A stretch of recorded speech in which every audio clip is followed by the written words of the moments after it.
Hey Audrey, sorry about the lateness of this video, but I can knock this out here for you in about 5 minutes.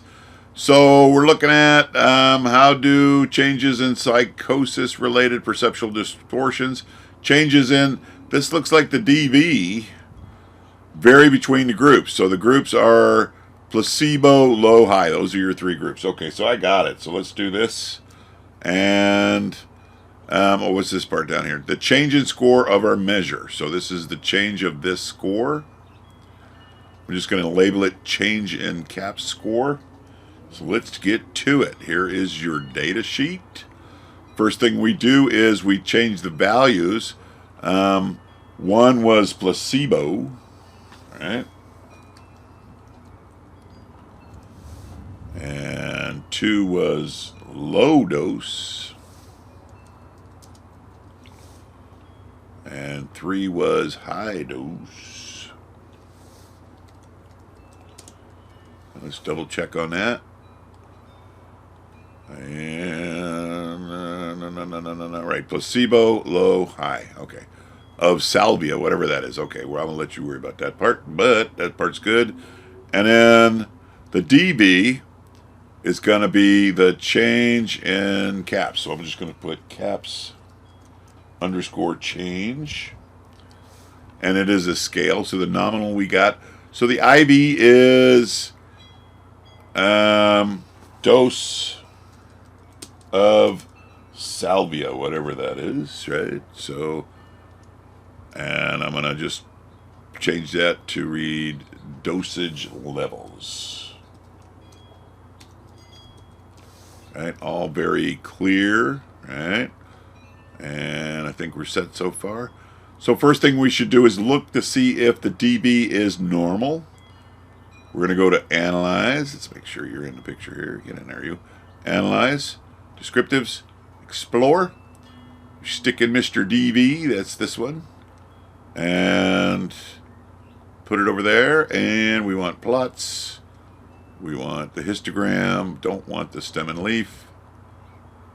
And we want this one. This is the main one for normality. Look at the output. And basically we're just looking at this test. So this is the Kolmogorov-Smirnov test, and it says the data is not normal, which it is not. It looks like it's skewed to the right. So, okay, just remember, the data violated the assumption of normality. That's strike one. Now we're going to run the actual test. We're going to go to, hold on a second. We're going to go to Analyze, General Linear Model, Univariate. Bam. We stick in the grouping variable. That's what they call the fixed factor. Remember that factor, it means categorical variable these days. So dose goes in there, and our DV goes in there. And then we want go to options. And we always want descriptives, effect size, power. And we want the homogeneity variance test. Very nice. Okay, click. That's all we really need for now. Click OK. So here's the output. There's how many are in each group. Here's their means. And I see a big difference here, right? The high dose, their mean is much higher than the placebo. So there looks like there is a significant difference. This is the Levine's test. This checks for the homogeneity variance assumption. And because this number is greater than 0.05, that means the data did not violate the assumption. In other words, the variance of the scores, right, the spread of the data away from the mean for the placebo group, the low group, and the high group is all relatively the same. That's good. That's good. So now we look at the actual test itself. Let me pull this up so you can see it. And this is your source of variance box. So corrected model and your dosage levels are identical rows. You'll notice that because there's only one IV, so that we can use the corrected model. So your F ratio is 14.658, which is significant, right? It's less than 0.05. And your eta squared, which is your effect size, is 0.340, which is huge, huge. And then your power, over here on the side here, boom, your power is 0.998, which is practically perfect. So in other words, your sample is perfect. I mean, there is a significant difference. So what you could say is, you would go here and you would write, where did it go? You would go back up to the means box and you would, So what you could say is that the change in CAP scores were significantly higher for the high dose than they were for the other ones. Now, I'm going to get fancy here. We're going to do some post hoc tests, and we can see where the differences were. We do basically the same thing, general linear model, univariate. But now over here, we go to post hoc, and we kick in our dosage levels. That's our categorical variable. I always use the Tukey test.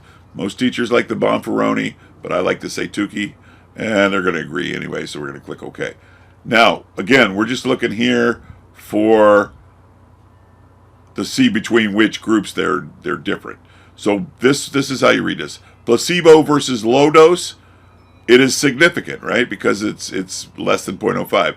So the difference in the CAP scores is significantly different between the placebo and the low dose and the placebo and the high dose, right? Because both of those numbers are less than 0.05.